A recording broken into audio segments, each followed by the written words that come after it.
And then they make it a twist and they're like, well, actually, this is what reality is happening. And it's like, oh, boo, I want ghosts. Give me ghosts. I don't want this real stuff. I don't want this real guy.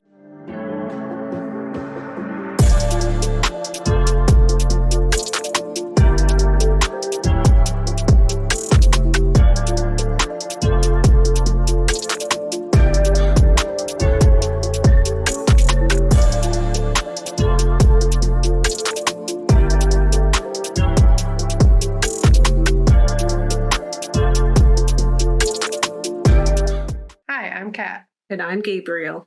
And we're the Ghouls next door. Talking about spooky stuff. Like having a sibling. That's the takeaway I'd have. Yeah. Like have a sibling that likes to murder and is also attached to you. So you have to go along for the murder, but backwards. Yeah, we're finishing out our Wantober, which is bled into, pun intended, into November because Saw was 2 episodes. So this is how it is. Yeah. What are rules? We make our own rules.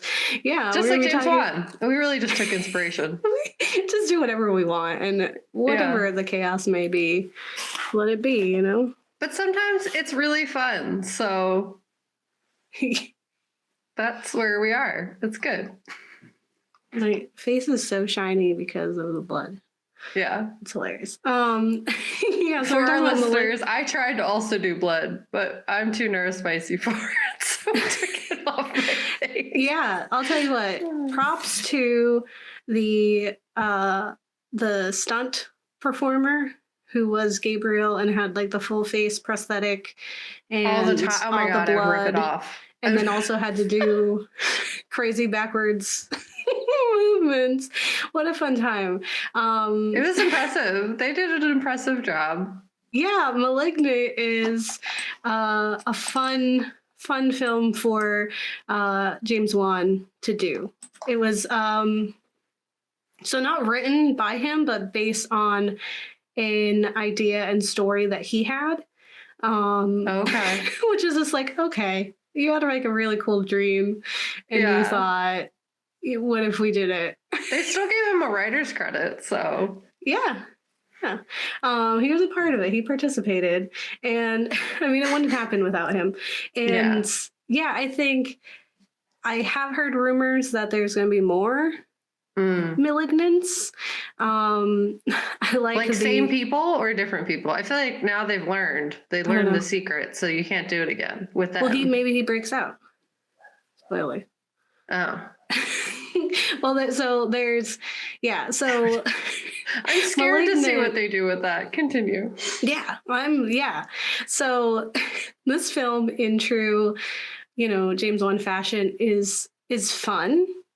It's kind of silly. It has moments like in the beginning when we like the parts where we're led to believe that this may be a haunting, right? That there might be an entity, which, James Wan loves to have. Then it was kind of exciting in that way. I think the reveal for me took me out. And what we found in a lot of the reviews or just like overall feelings from viewers was either people really, really love it for its goofiness and just the absurdity of it, or they really, really hate it.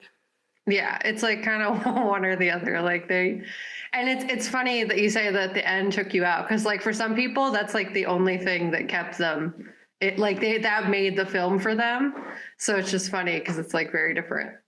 People just had very different perspectives across the board. So as you said, like the Rotten Tomatoes score alone, it's like a 50 for audience score, which is very like telling to the fact that, oh no, is the blood getting in your eye? It is. It's in my eye. See, don't worry about it. Occupational hazards, Yeah, I'm not actually a face in the back of my sister's head, unfortunately, for this. Okay. So I have to pretend to be.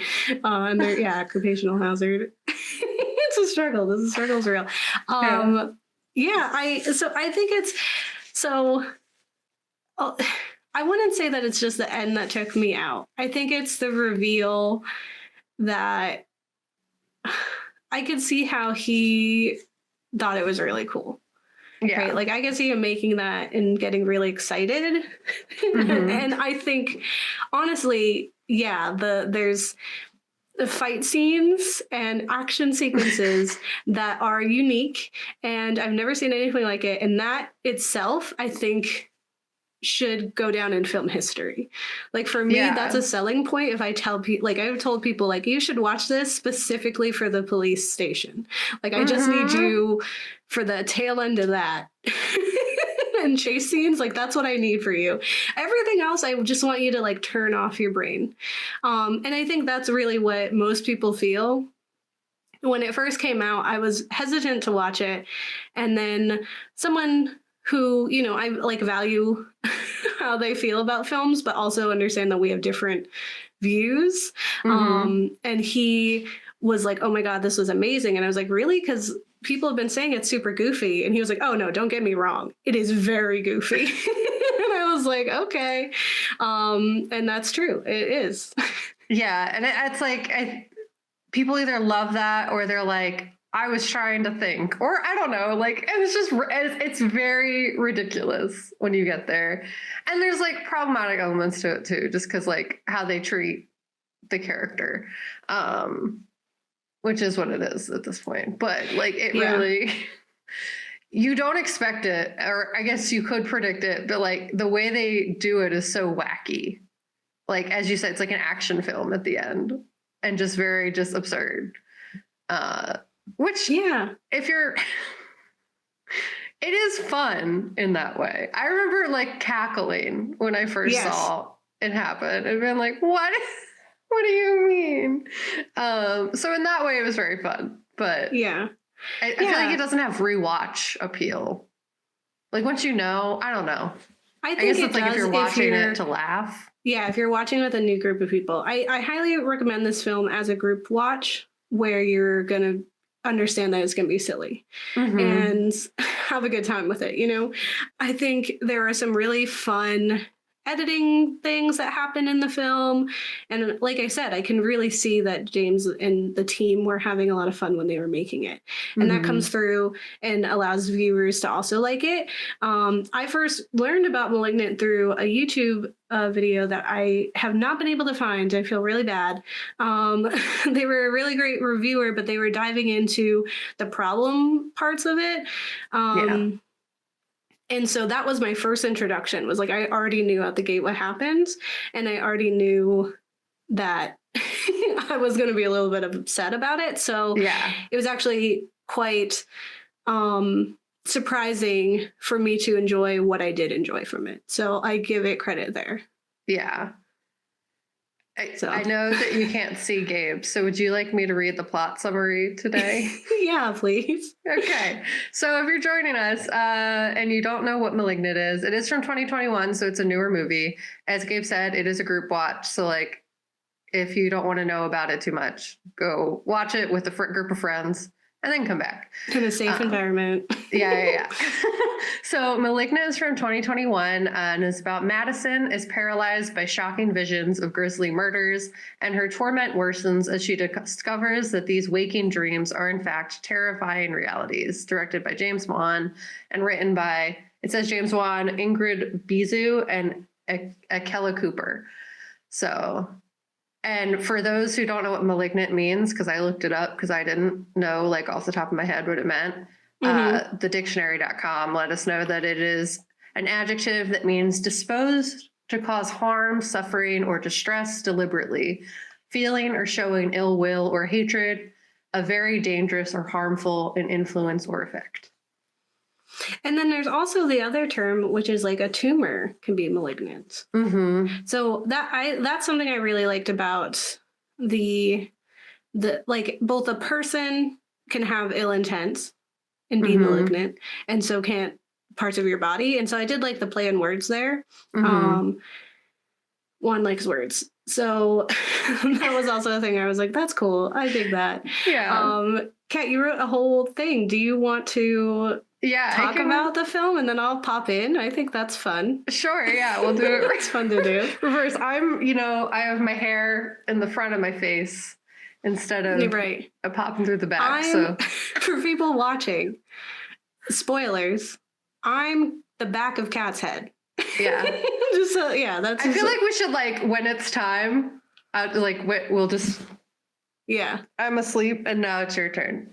Yeah. We can just record a video of you turning and I'll try to squish it together. Yeah. Perfect. Okay. So this is my very ridiculous summary of this because it was not great. I am of the party of people who did not love it. It was dumb, but it was fun. I get why other people would like it. But at the areas in which it's problematic, I'll get into a little bit. But this is the spoiler version. So if you haven't seen it, don't watch now. Okay. I will say, I don't think that's not true. Actually, I take it back. I think if you do care about spoilers and you don't want that, I do think there is a genuine thrill of not knowing, because you do have a ghost story at the beginning of this film. You have what is happening. And yeah, I think you're that just is really exciting. And I don't want you to have lose that root, lose that opportunity. So if that's going to be the case, pause. You know how it works here. Go watch the film and then come back. And then for those who have watched the film or don't care about spoilers because they're still going to enjoy themselves, then let's strap in. Yeah. Okay. So plot summary is written by me.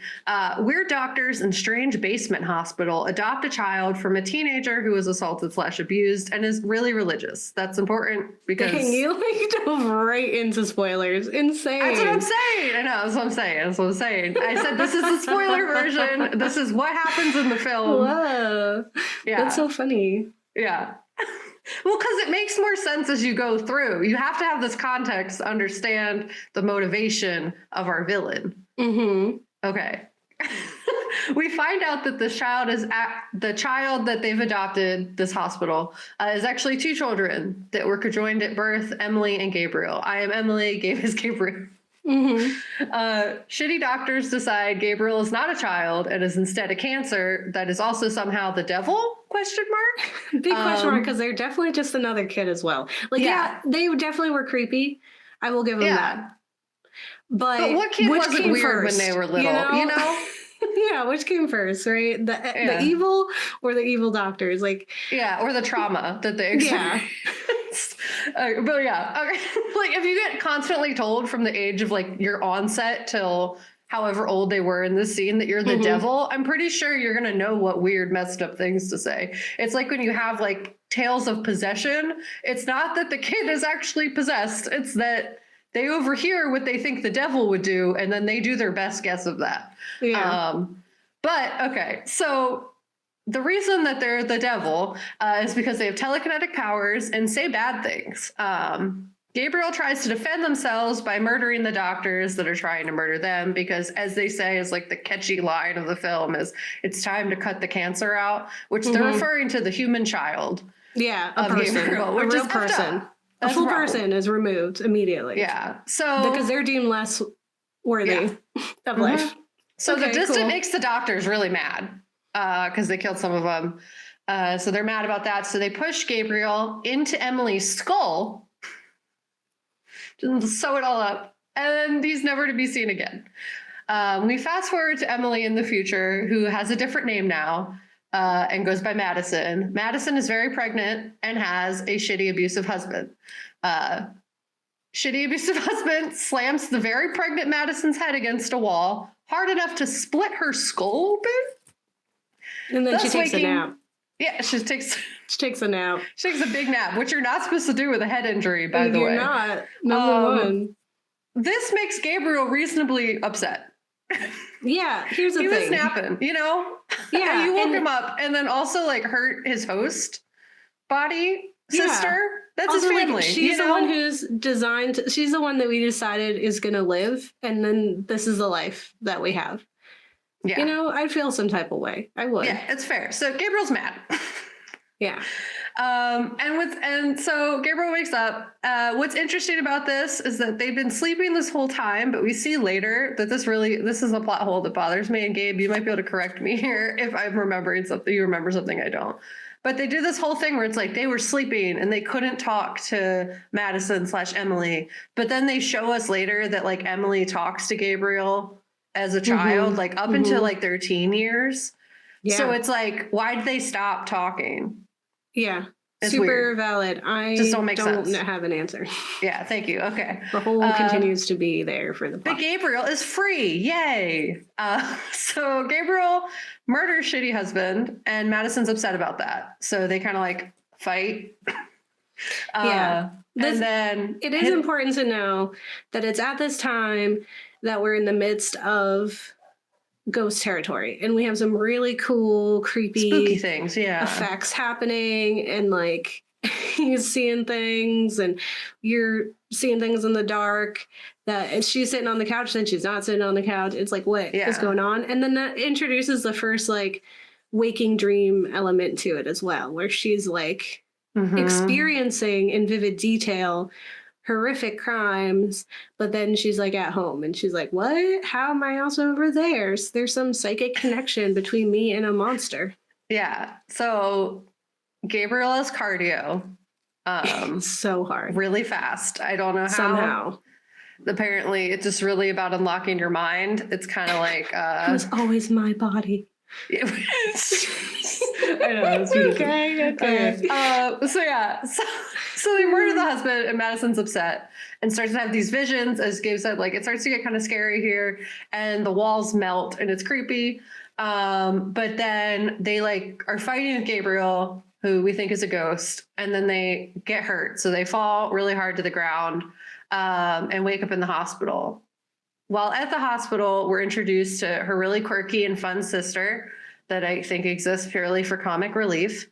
And then the doctors do unfortunately tell her that she has lost her baby, but do not notice the gaping hole in the back of her skull. I don't get that. Like she's been persistently bleeding from the back of the head the whole time. And it's really weird too, because like there's a face back here. Did you know? It's like what's really wild about it is like, one, she's like clearly going through a big trauma. Two, her husband was just brutally murdered. Like they didn't evaluate her more. Yeah. Like I feel like that's just bad investigating if she's one of the suspects as well. Like that's literally the hospital's job to like make sure she's cool. So yeah, they totally ignore the giant gaping hole in the back of her skull. And apparently, and then like essentially her sister shows up and is trying to cheer her up, but then the cops come and they're like, hey, your husband was brutally murdered. What do you have to do with that? And she's kind of like, I don't know. But she talks about the creepy ghost situation that she experienced. And then we're like randomly transported to a whole different situation, and we're kind of confused. We're sitting there like, why are we over here now? We were just at the hospital with a serious situation. And then we're transported to this lady who works at a haunted attraction, and scary ghost things are happening there too. I think it was a history thing. It wasn't that it was a haunted attraction. I'm wrong? No, it was a historical landmark that, because it's historical, had some haunted, spooky things, but that was not the theme. I believe the big part of it, but I could be also wrong. She's working at a historical landmark that, because it's America, is definitely haunted. Yeah. And here we are. But what happens is, what's wild, is that we see the scary thing again, and it kidnaps them. It kidnaps this lady that we're just introduced to and don't know who she is. And then they're just put somewhere, and we don't know where that is. So that's important because it comes up relevant later. Mm-hmm. And while they're in the hospital, we learn that Madison was adopted, which is also super important. But her fun sister is all the family she could ever need, which makes Gabriel mad.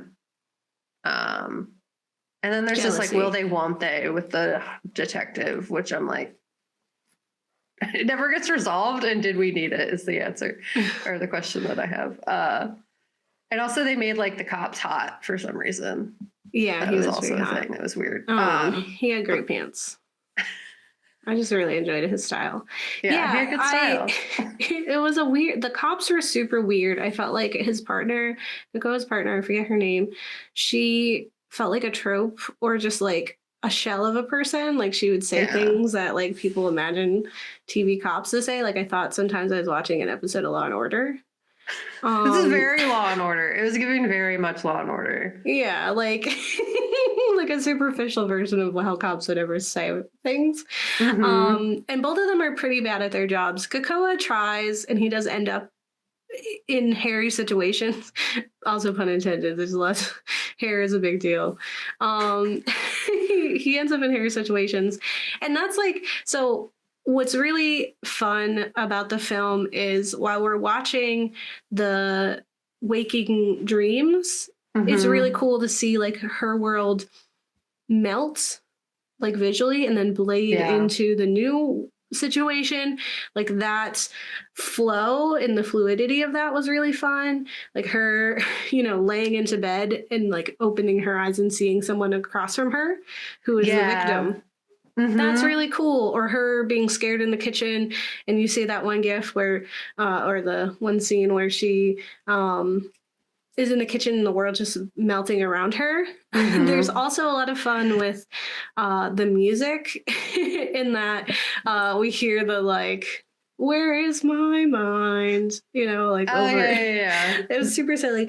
But for that, James Wan said he was really inspired by like Giallo films and the fun way that like they blend, intense suspense and horror with like kind of dichotomous music, like, electronic. Yeah, we did a whole series on those and it was a lot. I remember not liking them, so maybe that's why I didn't like those very much.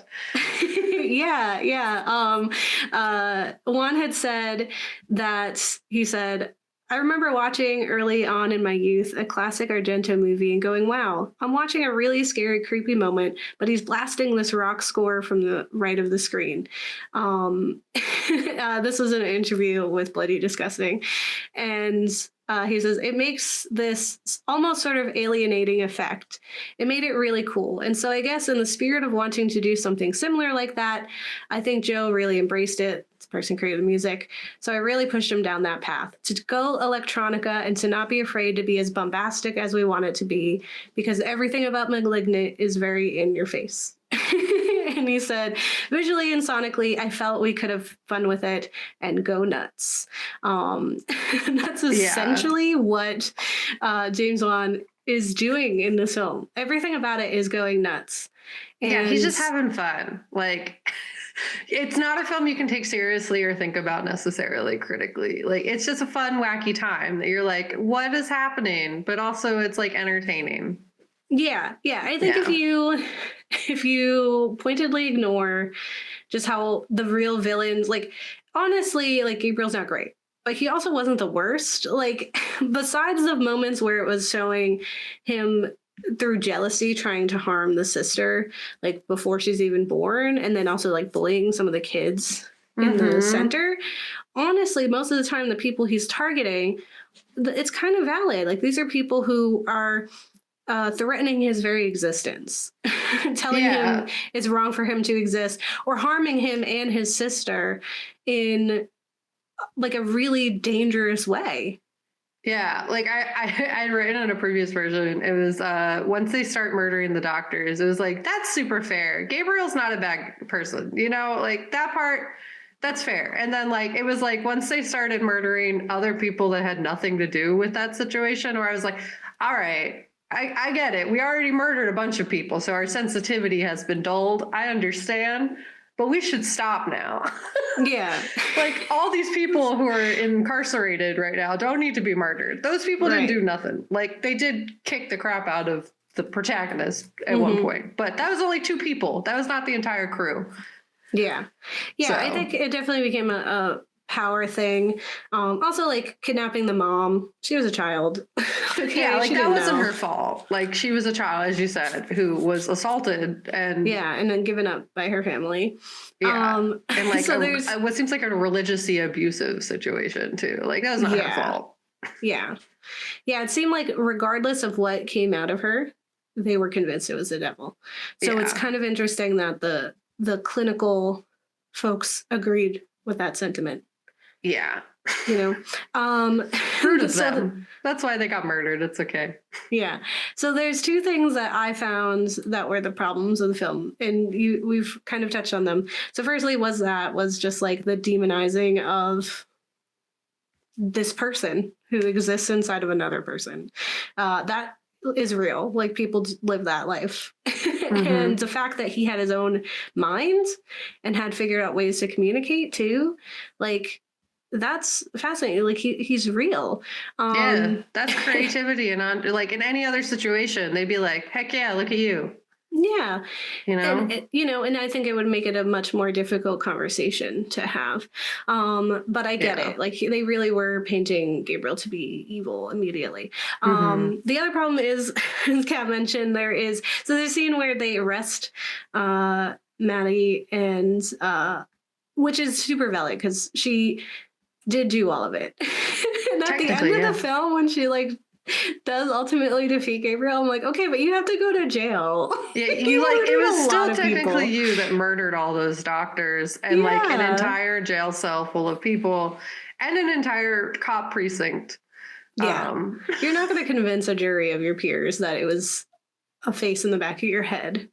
Yeah, that's like conveniently gone now at the end of the movie, you know? Yeah, exactly. Like you're in it, man. But while she's in jail, there's in the jail cell, it's a very large one, and it's full of a bunch of women. And it's such a bizarre scene because I was like, every single one of these people is from a different time period. Like it was a weird time capsule of a thing. Like there's a woman and she looks like she's from the 70s. And then there's like a butch woman who's like from the 80s. There's like the people on the side. Like everyone looks so weird. And I was like, that's not at all how anybody looks. And then the vitriol that they had was very hokey and silly. It was like none of these are real people. This is jail in a dream, like an imagination of someone, not like what it actually would be. This is what you threaten children with when you're like, you'll go to jail and this is what'll happen. They'll kick you for no reason, just because you look funny. I forget what the show is called, but yeah, it's very that where they're like, it's so scary. Don't do bad. Don't do crime. Yeah. It's very silly. Yeah. So that's silly, but that does is the scene before the best scene in the film, which is when Gabriel takes on the entire police department. And here's what you need to know about Gabriel. All right. This is the biggest reason to watch the film. So Gabriel lives in the back of Madison's head. And that's her name, right? Yeah. Madison / Emily. Medically. Edison lives in the back of her head, and at times and throughout this film, it's revealed that those waking dreams was actually memories, right? Her mind trying to acknowledge that, and he's also sharing that with her. He's making a point to share this part of like, I'm protecting you. So to control the body, remember he's in the back of her head, so he like in the end he breaks her arms to move backwards, but I'm guessing he doesn't do that to kill, because then I feel like she would notice. She should notice what's happened to her body. It's really wild. Like her body should be in pain all the time, because like basically she gets shot once. Yeah. Well, she gets shot twice, but she remembers the second one. Yeah. And so the missing piece that people might have is that there are many scenes with which Gabriel is in the seat of command and has, as you said, Gabe, broken her bones backwards and is like running backwards and so is like fun. Totally backwards. And so like his mission initially is to murder all the doctors. That's like, that's the mission, you know? So he goes to murder the doctor that said it's time to cut out the cancer. He goes to murder the doctor that like was also presiding there. Yeah, the one who did it. Yeah. And then, the one who did it. And then I don't think there were any other doctors in that. I guess he murdered them initially in the scene that we see at the beginning of the film. So really he has a short vengeance list. And then it's just kind of like everyone else gets looped in. What? And their mom. Oh, yeah. They do want to kill the mom, but they do not succeed. Spoilers. You're already here for spoilers. You already know what's happened. Yeah. Well, because they kidnap her. She's a lady who is in the haunted attraction. Yeah. So you have this whole situation with which you're just kind of like going along for the ride. But like she would wake up the next day and feel that. Like you don't just unbreak your bones and are like, cool. Like as someone whose bones dislocate all the time, you feel that the next day. You would, like it might not hurt as bad as it did, but like you would notice like, hey, my bones are especially elasticy, you know? Yeah. They're really coming out of place. I don't understand what's happening to me. But like she seems fine, like tired, sure. She definitely has, she's got a lot of superhuman everything going on for her. And it really is comical when you start to see them running backwards. It's such a fun, weird, trippy moment. And they like, you know, jump down like a superhero. The entire New York. What is the escape thing? Fire escape? Yeah, the fire escape. They run backwards through the abandoned historic place, and then they're running backwards through the police station, and they're like shooting guns people backwards. Yeah. Doing like acrobatics backwards. And for me, it's like, okay, when did he practice?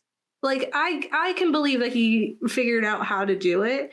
I just don't believe that it would be so quick and that he'd be so good at it. Yeah, you have to train. You know what I mean? Like, it's not just instantaneous that you learn how to make your body's not designed to do that. Yeah. And okay, so the big reveal that we have in the film is that Madison was adopted and that they'd been dealing with this Gabriel talking to them and telling them to do bad things their whole life but they don't remember it for some reason. And then also Gabriel just stops. But essentially they were adopted and that they were at this hospital and the doctors did the bad stuff and essentially the parents had been like hiding this their whole life, the adoptive parents, and that like no one else remembers all of it, but they did film it for some reason. Well, they filmed like birthday parties and stuff. That's fair. That's fair. There's a reason. You film birthdays. That's true. They filmed things, and then she would talk to Gabriel, and they thought it was her imaginary friend, which is really fun because Gabriel, Gabe, growing up, I had this imaginary friend that I would talk to all the time. I don't remember his name right now, but I would talk about him all the time. My mom was like, oh my God, she has this imaginary friend. And then one day, he was real. There was this boy who lived across the street. He didn't live across the street. His cousin did. And he came to visit. And he was there. And his name was my imaginary friend's name. And I, to this day, don't know if I ever met him before. And or if I, like, had an imaginary friend existence with that name. Yeah. I don't remember what his name was. But it was a very unique, and not unique, but it wasn't like Tom or something, you know, or Ricky. Mm-hmm. It was like Damien or it was Dante or something, you know, like it's not something I feel like I would have invented as a young child, but then there it was. So it's kind of, have you checked the back of your head recently? I haven't. I'm gonna cause to do that. It's a good idea. Maybe I should check it out. Just like reach around back there and make sure there's no gaping holes named Damien. I'll have to ask my mom to tell me what his name was. I'm sure she remembers because she was like, there's no way. There's she met the kid and was like, what? Yeah. When did you meet this kid? And I'm like, I don't know. It's my best friend, I guess. I feel like I had imaginary friends too. I just don't really remember. I just talked to Beanie Babies a lot. That was my thing. My main imaginary friend was Jesus. It's just a fun fact for everyone. Well, luckily, none of those people told you to murder people. So you're already winning. Oh, yeah. No, they were cool. They were chill. They let me speak Spanish to them. It was fun. Anyway, I think I remember. It was Ricardo. Oh. His name was Ricardo. I'm fairly certain. And then he was real. There's a real Ricardo. Who's like... I don't think I've ever met another Ricardo in my entire life. There was a kid in my elementary school named Ricardo. It was the same kid. Yeah. Anyway, I don't think he was the same kid. We live very I far don't from think each so other. either. But yeah, so it's a super goofy film. I think it's good for Juan to do something. Like generally, throughout this whole series, covering his films and the franchises and just like the legacies he's created, it's very clear like he does things that bring him joy, which is why he's making that Aquaman film. And people are leaving it, maybe. I don't know. I don't know if it's this one, but I heard people were walking out of the Aquaman film because it was so bad. And I hope that's not the case. But he did sneak his little Patrick Wilson friend in there in the Aquaman film. Like, you know what? Friends for life. Friends for life. Yeah, I'll get you into a superhero movie. You got it, dude. Oh my goodness. It's so cute. We will not be covering Aquaman for Wantober because it's won over. And what a fun play on words. Thanks. It's 1 November now, and then we're going into something else. Other thoughts, Kat?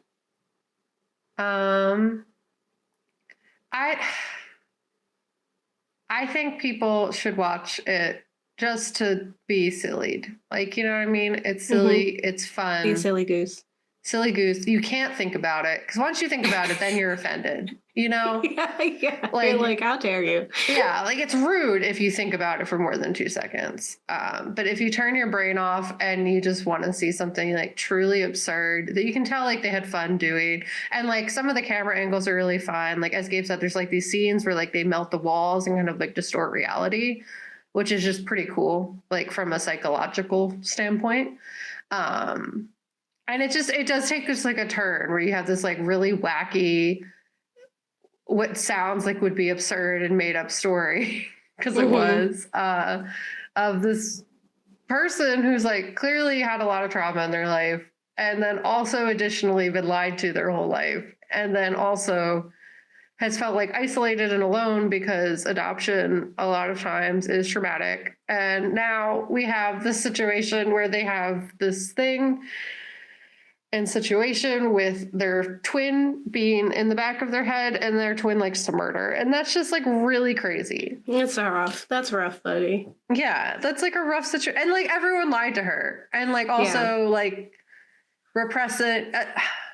The whole thing was she like did know she was adopted though. And that's why she was really working hard to have a baby. She said she wanted a physical, like a genetic connection with someone, which is, I both get and also feel sad just as someone who really feels strongly about found family that like, you know, you can't like, you have no control over who you're born into and who you are genetically close to. And it's not always like a win. So sometimes it's like, you really do have to look at what you are given. And she was given a very loving home. Yeah. And it's just like, that. It's super complicated. And also, she technically did have family attached to her the entire time. She just did not treat them like family. And I get it. It's hard when you have someone telling you to murder your unborn sister. Like, that's fair. Yeah. That's a problem. That's a problem with Gabriel. Gabriel shouldn't have done that. But they were also like a 10-year-old kid who was jealous. Or an 8-year-old kid who was jealous. So like, and had been tortured and smushed into their sibling's head. Yeah, like Gabriel is not necessarily the villain. They made him a villain. You know what I mean? Yeah. They were not a villain to start. And if I was being attacked as like literally when she was in the hospital, she was like a young child. So like if I was being attacked, I would also be mad. And if I had telekinetic powers, I would use them to defend myself. Does that mean I'm evil and demonic? Probably not, because you're trying to murder me. At that point, it's self-defense. And this doctor sucked. So they were not. I feel like it's like similar to Saw, where you're like, you're trying to make the bad guy make sense. Yeah. Or I don't know. Or you're trying to like make the bad guy really bad. And it's like, they're not. You're trying to justify sometimes. Yeah. Yeah. Yeah. I think like, especially that, like one, I thought it was very clever for him to implant the memory or thought that she was cutting a cake Yeah, And that so he was was really trying to cut clever. into the baby. I thought that was very clever. But also, like, I totally understand that because, first of all, he's lost his arms what he had, like the part of his body that he did have that was his, and has been, repressed into her.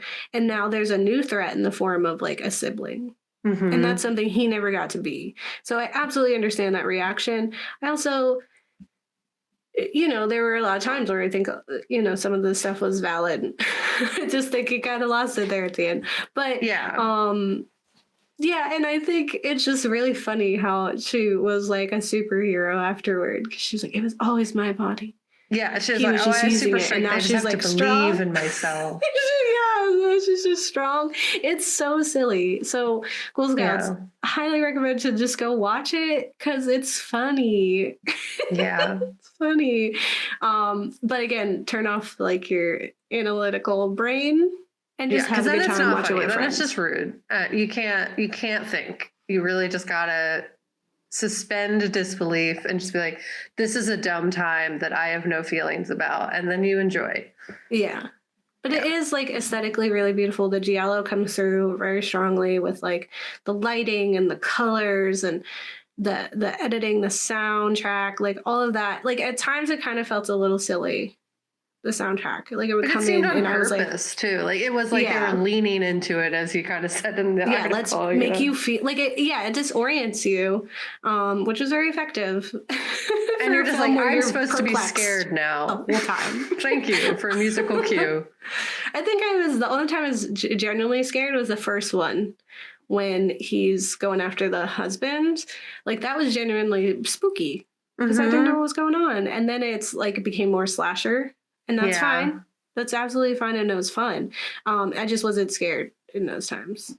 Yeah, I will say this is not one where you're gonna feel scared. I at least I did not feel scared really at all after we figured out what was happening. Like once it became like a murder situation, it was not scary anymore.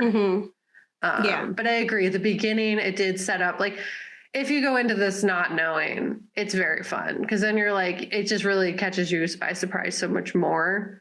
And then also, you get to think it's a ghost at the beginning. And that's like arguably, or a demon even. Like, and that's arguably way more fun. And I tend to just like feel that way. Like there are other films that I was like telling you, Kat, and I don't want to spoil it because the reveal is so like, I think I thought the movie was fun despite its silly ending. But there are movies where you're led to believe it is a supernatural thing. And I am someone who's like, that's fine. Yeah. I like supernatural things. I think that's a total good enough reason, and I don't need a twist all the time. And then they make it a twist, and they're like, well, actually, this is what reality is happening. And it's like, oh, boo, I want ghosts. Give me ghosts. I don't want this real stuff. I don't want this real guy doing things. What's wild is that they made this somehow both, where it's like a twist, but like that would never actually really happen because you can't just break your own bones and run backwards. And you can't just get shot and be okay. And like scale buildings like you're a dinosaur. Like it's not humanly possible. So like it's still supernatural in that way because you're like, what? You're super true. How? Yeah. That's true. And again, very unique. I've never seen a film like it, and I don't think I ever will until he makes another one, because he will. He can't stop at one. He can't create a universe and just leave it there. And then also, like, they just love giving him money, so they're gonna give him more, you know? We'll see how Aquaman goes. They might stop. They might be like, uh-oh. Yeah, we'll see. So that was our James Wan Tober that went a little on over the month, and we did it. There's definitely, more out there, times where he's producer or he's in other roles. He's definitely supporting and uplifting the horror community in a variety of ways. Yeah. Some good, some bad, but he has a hold in it. He's ventured away from it. It seems like I don't know what it is about horror directors going into superhero films. That is interesting. Yeah, that does happen. There's like a dip toe, or they just go straight into comedy. It's like one or the other. Yeah. Well, it's like David S. Sandberg, who also directed Annabelle 2. Don't quote me on that. But he did like Lights Out and did all those really fun short films, and then he went on to do Shazam, and that was amazing. I love Shazam, in my personal opinion. And so I guess it's like DC too. DC's like, let's grab the horror directors. Although Marvel took Evil Dead guy. So horror directors, I think because they know how to have fun with like effects, but also like psychological things, and also we've said like horror and comedy are very closely aligned. Like they give us very similar feelings emotionally, or give us the same tension and release that we can have. So I think that helps it too. But yeah, I wonder what it is. Horror to superhero. They be doing that. Yeah, I feel like it also is like, I think it has to do too with like the supernatural element of superheroes, that like if you've done a horror movie where you're playing with supernatural things, maybe it just lends to that. Yeah, you're good at making stuff up. You're good at like bending reality and being like, what if this wacky thing happened? You know, it works a different way now, and you're just like, everyone's just like, huh, yes. Yeah. Like, I believe in this world. Who believes harder than horror movies in a world that doesn't exist, you know? For sure. I bet they make really fun like D&D DMs. Ooh. See, if we James ever Wan. meet James Wan. DM us a game. Yeah. DM us some Dungeons and Dragons, please. Yeah. We support you. We'll fund it. I don't know how much money it would be because we're poor, but yeah, we will fund it. Please. Okay, well, I hope you enjoyed our Wantober series. Let us know what your favorite Wanverse is, or just even standalone film in the various franchises that he has. If you're looking forward to the Aquaman, what have you. We're going to be moving on to a new series for the rest of November that'll be really fun and wacky, but still a good time because we're coming up on the end of the year. And then eventually we will get back to our regularly scheduled programming. Eventually, it's just, we ask for grace. It's been a long and rough year. And we're still doing it. So we're here. You know, when this is out, I just got married this last weekend. So it'd be like that, you know? You're looking fresh and new, you know? You're looking, look at me. Newly married, beautiful bride. If you are not one of the watchers, check out Spotify, check out YouTube, and look at us. All right, I worked really hard on this. I don't know how long my face is going to be stained red with blood, but it's called dedication, baby. Look it up. Yeah, I tried. Gabe's more dedicated than me. I do have a tub of fake blood next to me. Yeah, you'll use it for other stuff. We'll use it for other stuff. James Wan hired me for things. I got ideas. And I think we can have fun together. All right, well, that's all for this episode. Yeah. It's shorter than usual. You're welcome. Yeah, we made Saul super long, so this one's short. Yeah. All right, well, don't get married. Delete your kids. Or you have 2 kids, and one of them's evil, just because. I guess, yeah. Because we said so. Yeah. And now they can go backward, you know. Yeah. The movie, what we were just talking about. Okay, bye.